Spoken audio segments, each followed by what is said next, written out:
The topic that we announced was why collect rocks, of all the things that one could do with one's time and energy.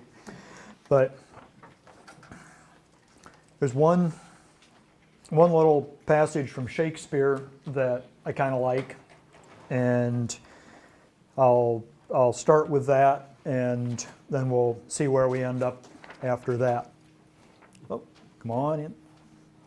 This comes from the play As You Like It, and spoken by the Duke Sr. He and his companions have been compelled to live rough out in the woods for a while, and which is quite a change of circumstance for them.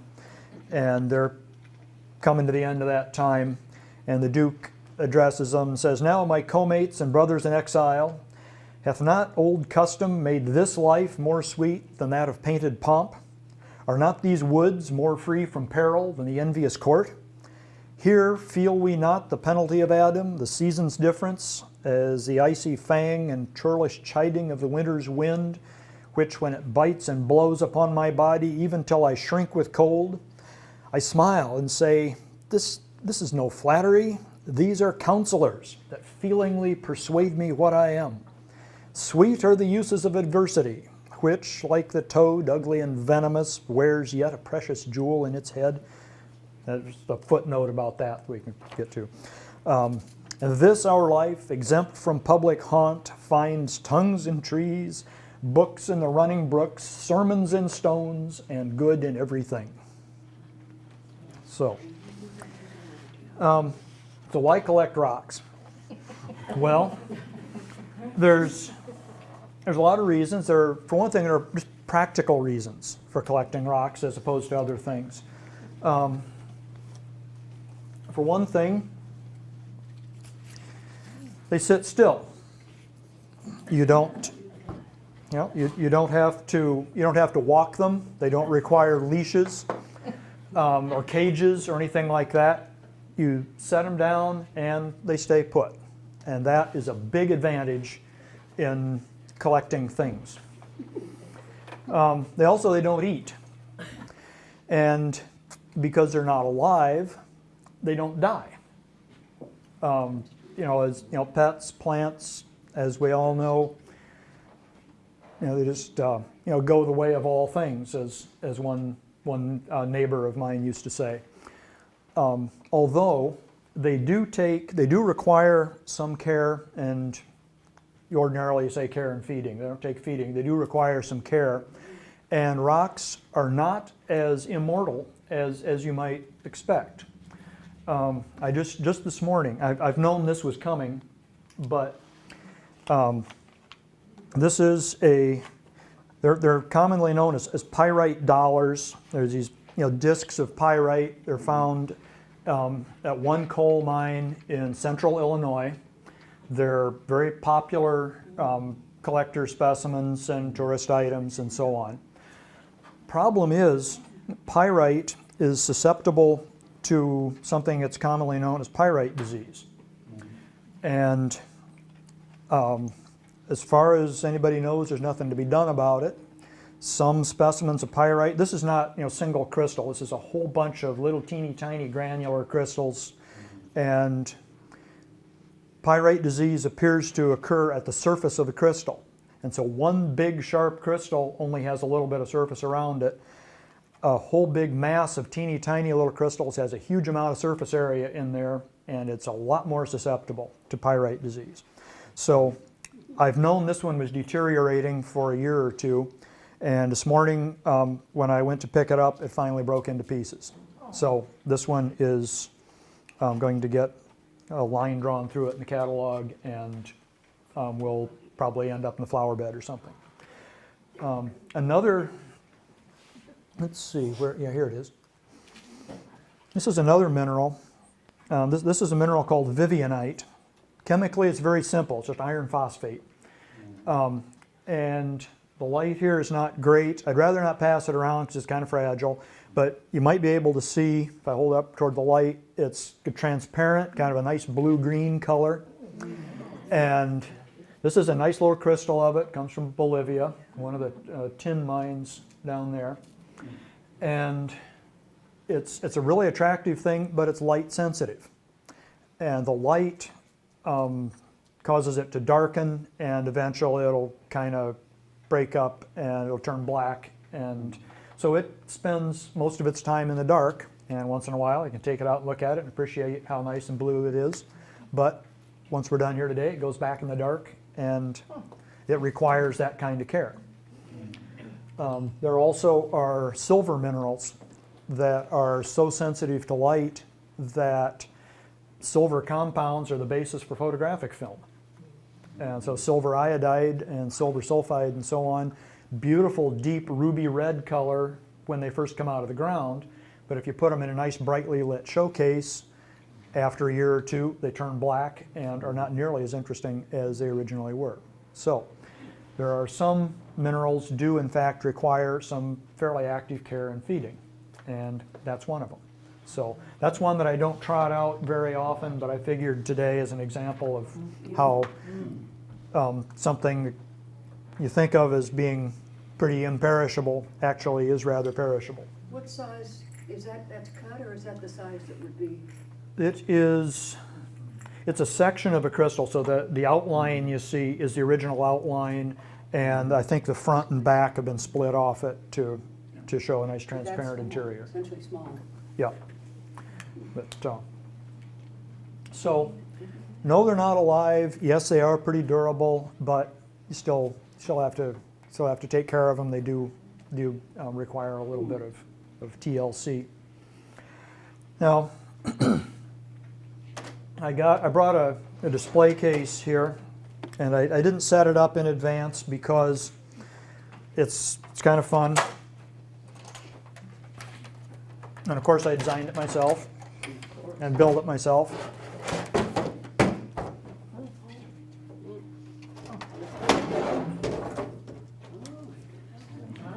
And unfortunately it's not visible over a real wide angle, but we'll try and get it, and with our friend the pole here also. But the reason I'm setting it up, the reason I brought it to set up is to help show off another, I got to figure out where to put my boxes so I can get at them. I thought I had this all worked out, but I didn't. They'll take a 5-minute intermission. Talk amongst yourselves. And of course, the inside of the case is a little marked up, so we'll put a little tablecloth down for it. Another thing, people have always been drawn to minerals because some of them are just a nice color.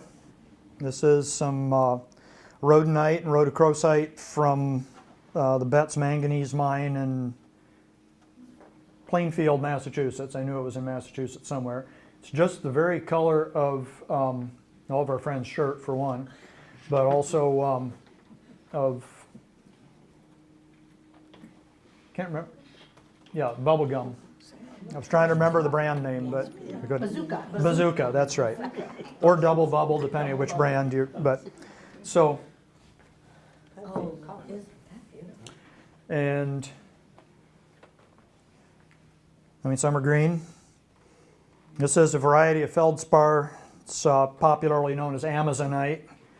And this is from Colorado and Pikes Peak area. It's not very big, but I can't afford the great big ones that are that color.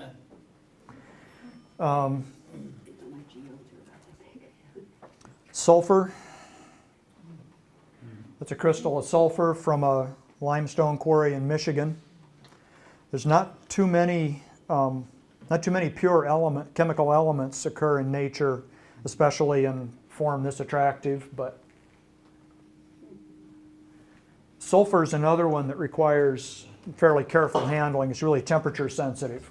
If you bring it in out of the cold and hold it in your hand, it can crack apart because it doesn't handle changes in temperature very, very gracefully. Here's another one from Michigan, actually from the very same neighborhood. That's a crystal of celestite. And if you can see it against the light, you can see it's got a phantom inside it. At an earlier stage of growth, it was rectangular. And conditions changed, a subtle change in the chemistry of the water or something, and it changed habits and ended up in a kind of chisel shape like that. So that's a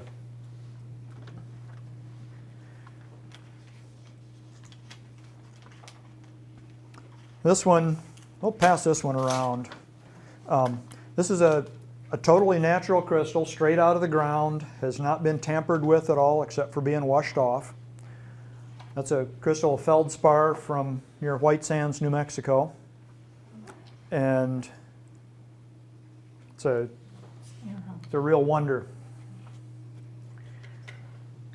Some minerals are red. This is vanadinite from Morocco, and the white mineral's barite. And this one I won't pass because it's kind of fragile, but we'll set it in here.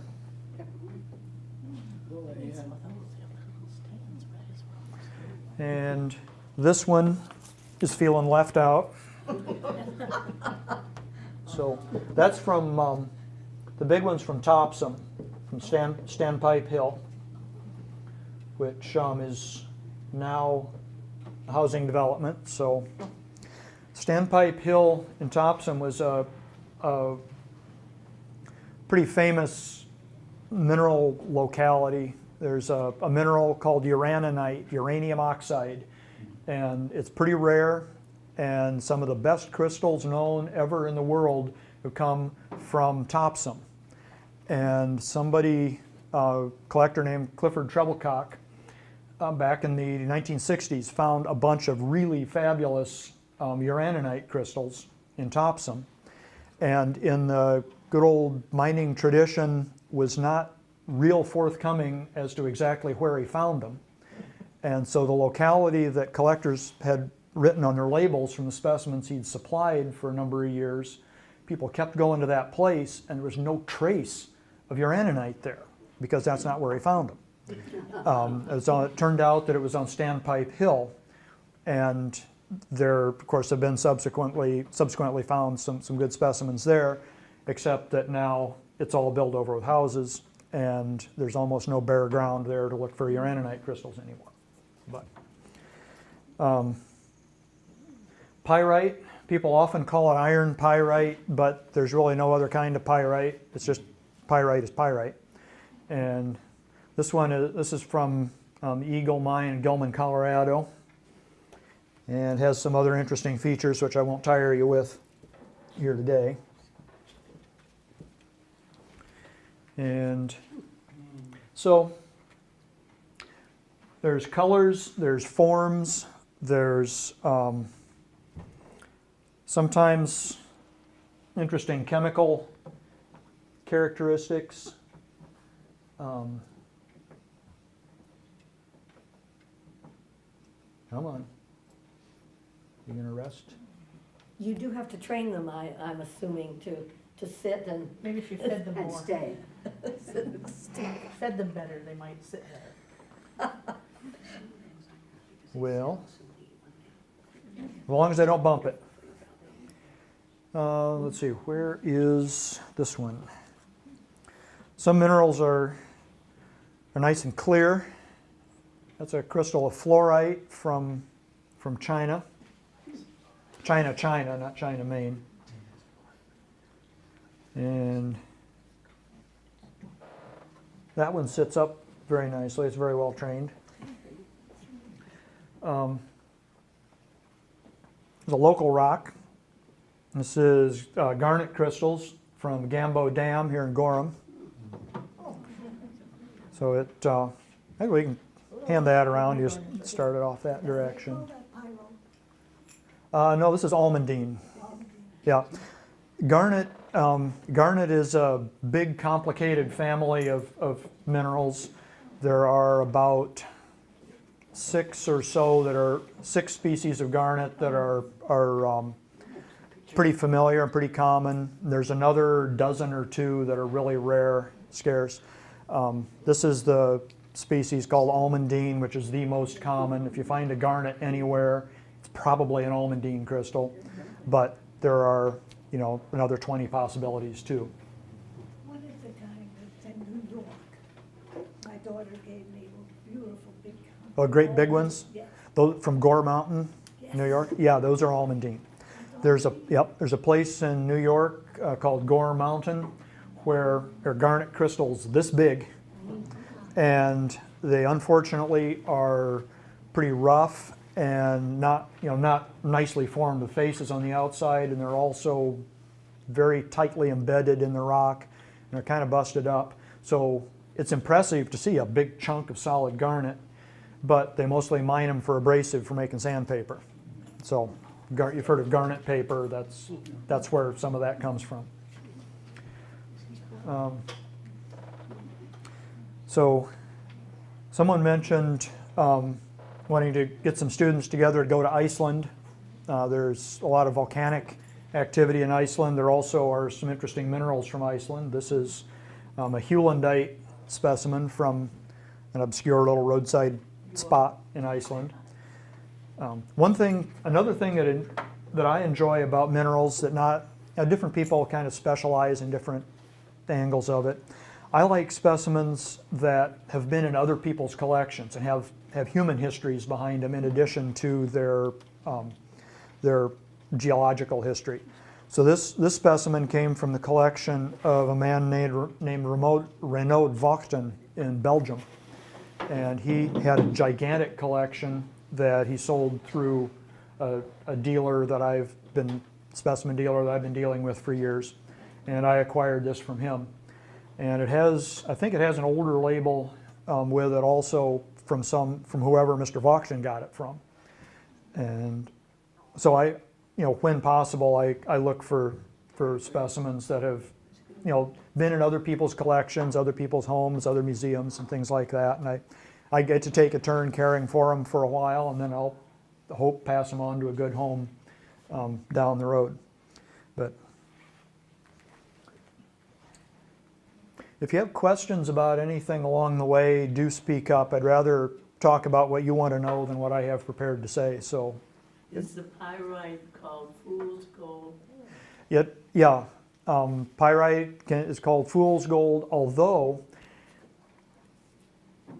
gold usually occurs as an impurity in other minerals, like pyrite. So, on the one hand, if you find a big chunk of something that looks bright and shiny and golden like this, probably not pure gold. But if you're in an area where gold is known to occur and you found some pyrite, chances are there's gold in there.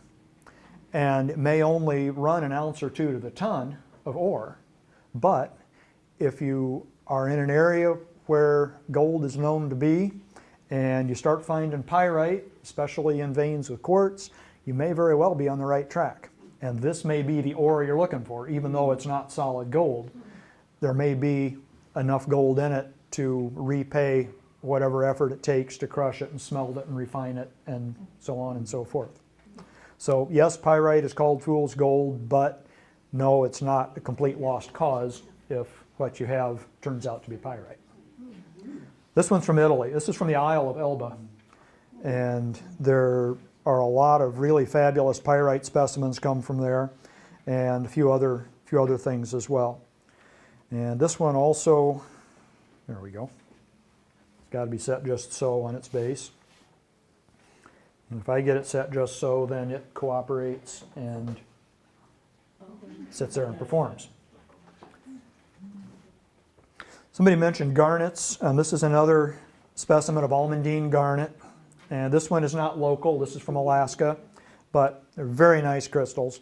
Go ahead and send that around. When I do talks to schools, I'll often spread out an array of specimens. And after I've done a little presentation, students come up and look at them. I'll say, if you want to look at something, point to it. I'll say yes or no. and you can pick it up. Some of them you could drive over with your car and not damage. That's one of them. There are others that I don't handle much myself because they're so fragile, and don't mess with those. So Matrix. matrix is schist, just plain old mica schist. Yeah. Is jade in this area? There's no jade in Maine that I'm aware of, or in New England. It requires particular geologic environment to form, and you didn't have the right ingredients and right conditions in this region to form jade. There's two different minerals that get used in the lapidary world as jade. There's nephrite and jadeite. They're kind of related, but they're distinct. And I'm not aware of either of them occurring anywhere in New England or along the whole Appalachian chain.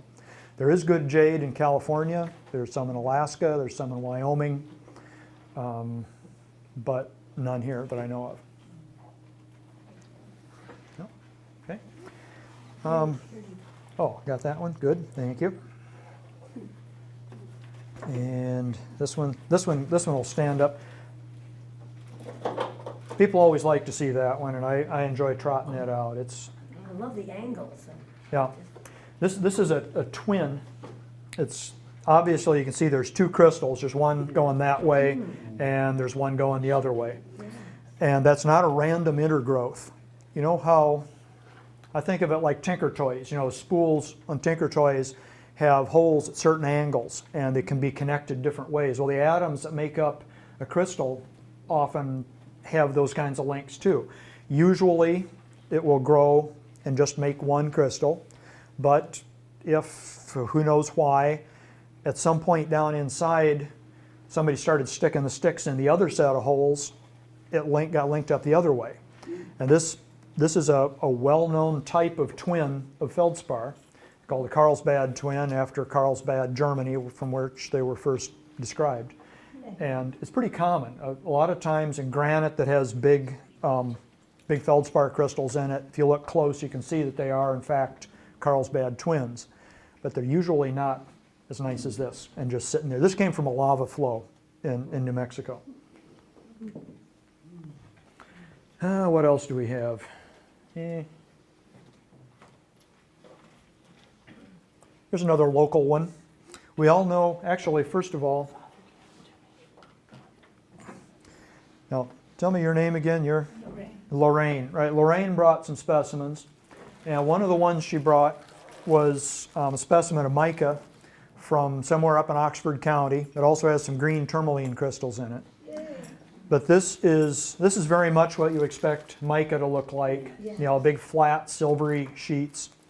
Is it okay if we pass this one around so people can see? You want it to stay in the bag, or can we take it out of the bag? Take it out of the bag, okay. So this is what we expect mica to look like. And you've seen it, so we can pass it? Okay. And some muscovite. This species of of tourmaline. Tourmaline is another big family, complicated family of mineral species. It's geologically, geochemically, it's kind of a garbage mineral. It's made up of whatever is left over. You know, it's a mass of magma, molten rock, gets intruded into the rock, and then it starts cooling from the outside in. And the simplest, easiest stuff crystallizes first on the outside. That's your feldspar and mica and things. And everything that doesn't fit into those crystals stays in solution and gets pushed inward. And then other things form like mica and different feldspars, and still the things that didn't fit keep getting pushed farther and farther in. And you get further in the middle, you get more exotic things starting to form, like your garnets and your beryls, and you get further toward the middle, and you're left with a bunch of really odd leftover stuff that you got to do something with. And that's when you start making tourmaline and topaz and all these. John Ruskin, there's a little tourmaline bracelet, little chips of different colors of tourmaline. The poet John Ruskin was also a mineral collector, had a fairly sophisticated collection. He said that, can we send this around if you want? Okay. He said that the chemistry of tourmaline more closely resembles a medieval doctor's prescription than the makings of a respectable mineral. It's got all kinds of stuff in it. Does that have anything to do with why it's so many interesting colors? Well, the colored tourmaline that we find to make jewelry out of mostly is a species called Elbaite, which is also named after the Isle of Elba, which is where it was first described. And subtle differences in impurities give it different colors. So even a single crystal of Elbaite may be blue and green and pink and yellow because conditions changed slightly as it was crystallizing. But this is another specimen of mica. For reasons of its own, sometimes instead of forming nice flat sheets, we call them books of mica because they come apart in pages like a book. Instead of making nice flat books, sometimes mica makes little balls. And that is from Lord Hill and Stoneham, which is over right by the New Hampshire border. So you can see there's a lot of, I'll just set a few other individuals in here. There are a lot of things that, let's see, this is another one this is a new one, so it's not very well trained yet. Got to make sure it. Yeah.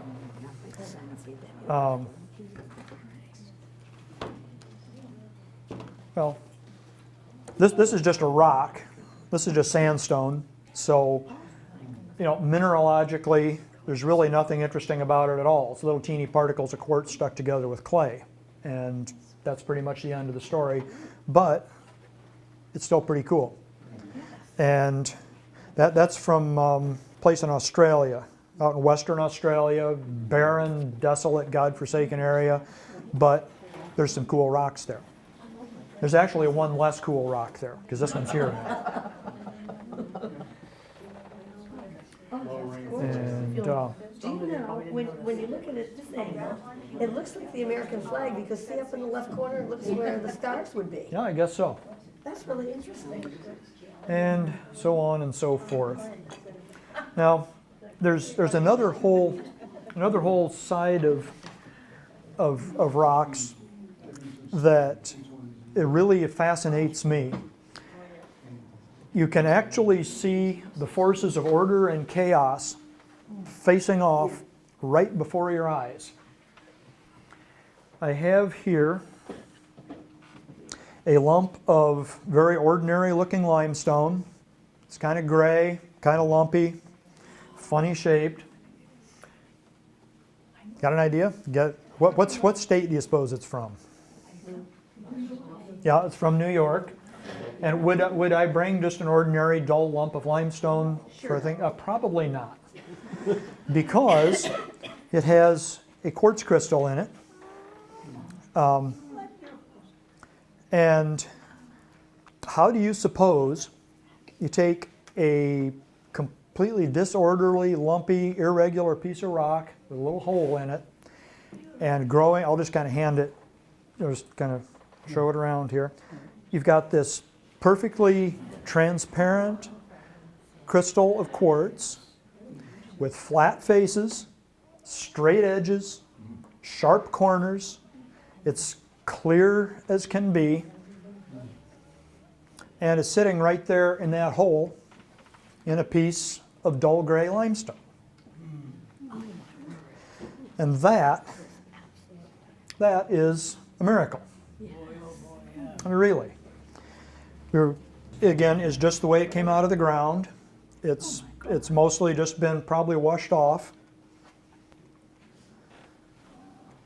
And the really remarkable thing about that is that this is not a one-off. I mean, it keeps happening over and over again. Here's one from the same place that's got two of them in it, right side by side. And if you had the right instruments, you could measure, and the angles between the faces are all exactly the same on this one and these two. Here's a crystal of quartz from Arkansas. Follows all the same rules. You know, it's clear. It's got the same flat faces, sharp edges, square corners, and all of that. There's one from Mexico. There's a purple one from South Carolina. When quartz is purple, you call it amethyst. Here's a big purple one from Maine. This is from Deer Hill and Stowe. That one gets a place in the case here. There's some smoky ones from Switzerland. But this keeps happening over and over again. So there's something going on here, right?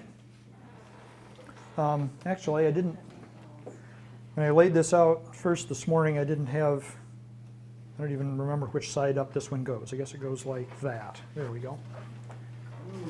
That one can sit there. No, stand up. Okay. And now let's see, what else do we have? So there you've got order showing up in the middle of that kind of chaotic rock. Here's another example. Now there's a rubber band around this, so you know something's up to begin with. This is a geode from Canton, Missouri. So again, it's kind of round, but it's not perfectly spherical.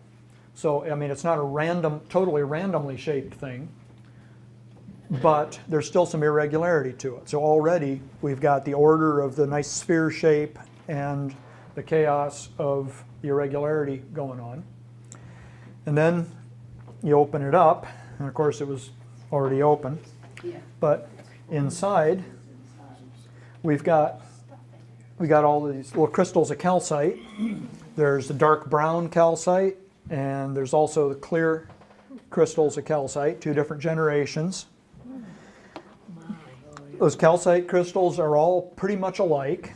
They're all the same shape. A lot of them are very nearly the same size. So there's a lot of regularity, a lot of order going on there. But they're all sitting in there facing different directions. They're all slightly different sizes.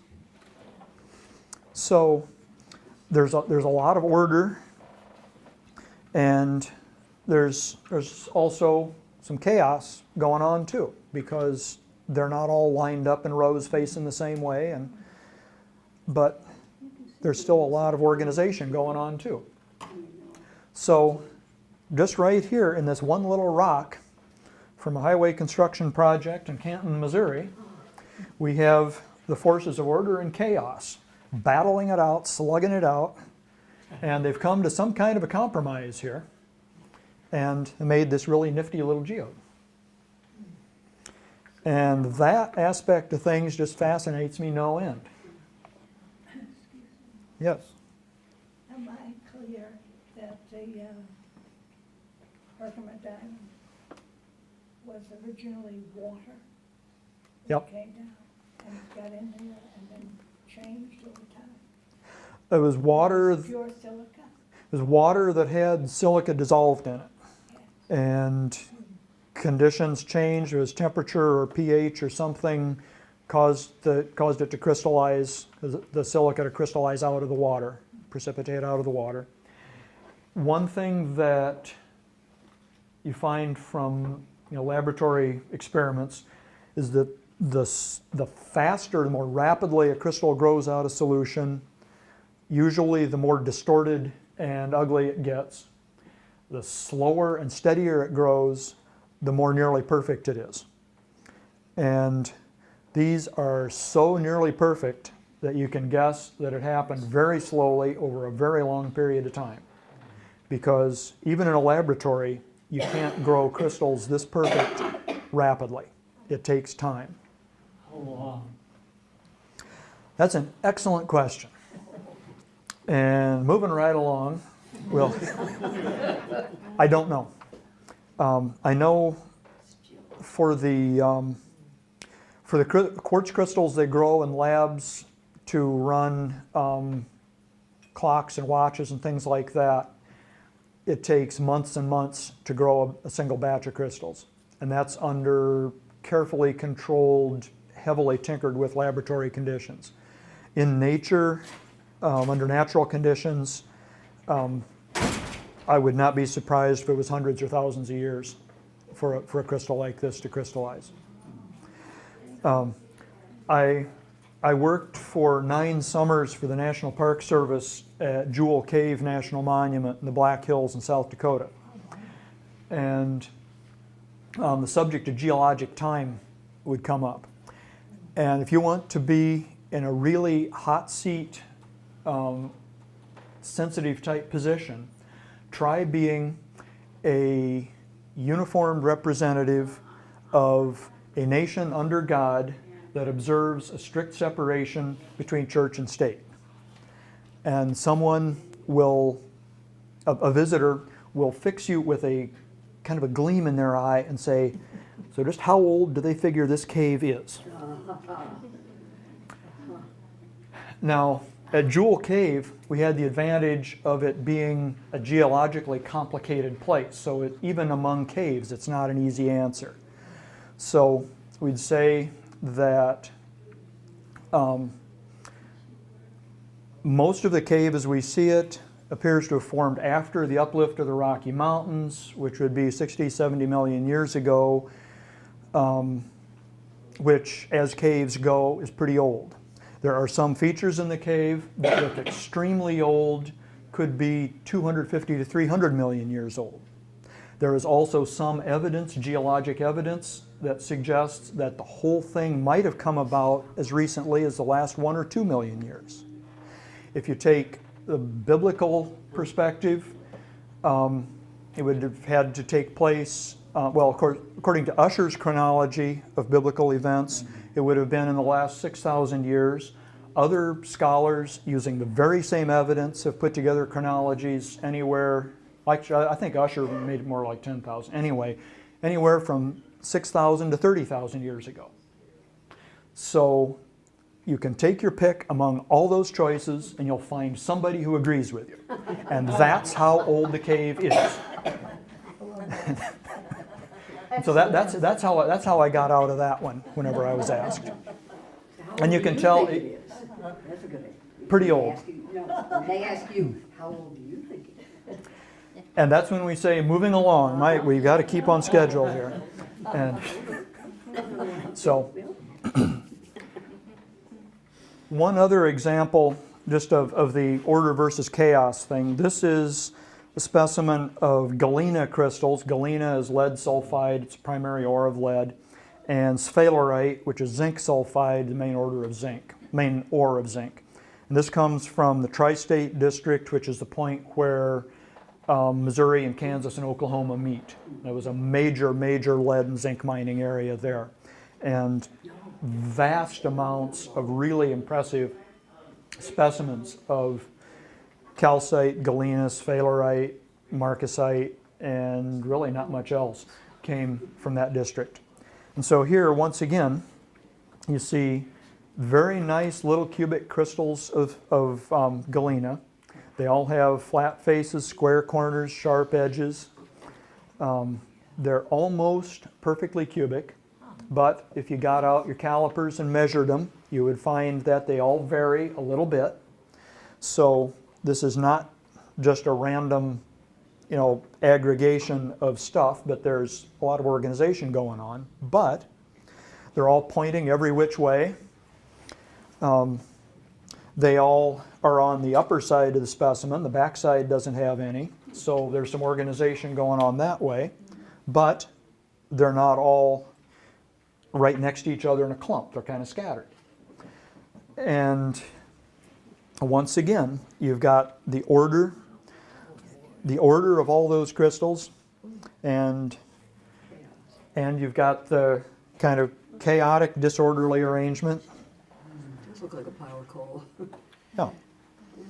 And so here again, you've got a lot of really highly ordered, organized things going on in a pretty disorderly context.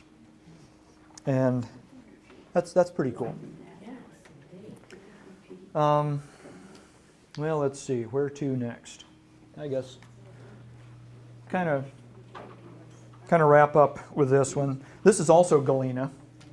This is lead sulfide. This is from Bulgaria, of all places. And once in a while, galena gets to develop a nice high luster like that. Again, this is straight out of the ground. This hasn't been cut or polished or tinkered with at all.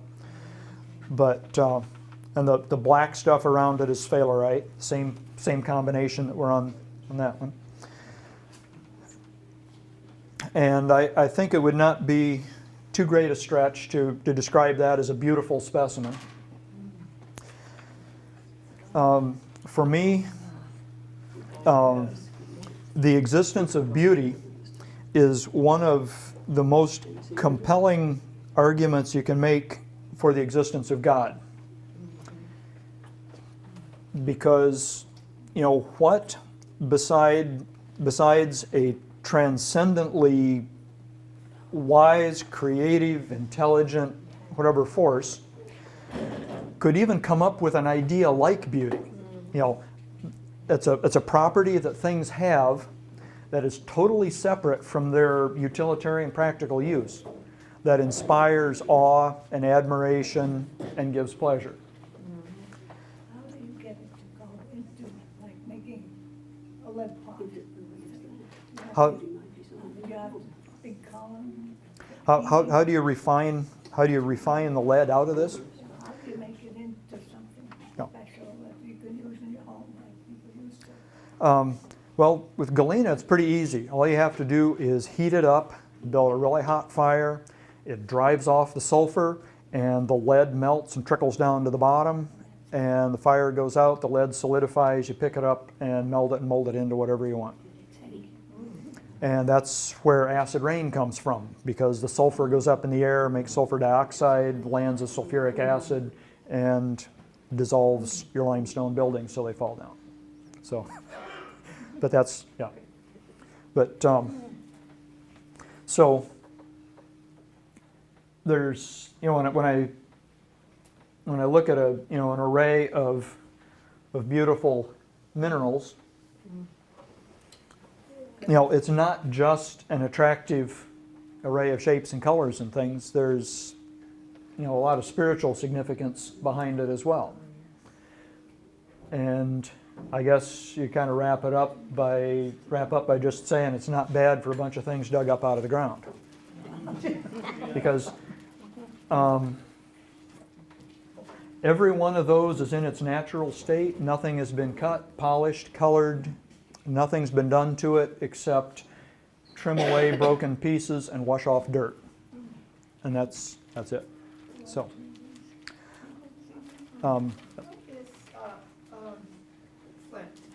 Flint is there's a type of rock called chert, which is super fine-grained quartz. And if chert is gray, you can call it flint. If it's red or other bright colors, you call it jasper. But it's a hard quartz-based rock that usually found in limestone, in nodules in limestone.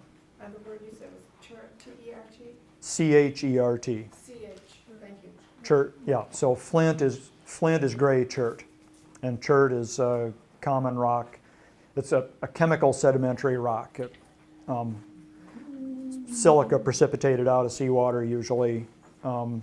It's not, even after all the research and study people have done, it's not 100% understood exactly how it comes to be where it is, when it is. But, yeah.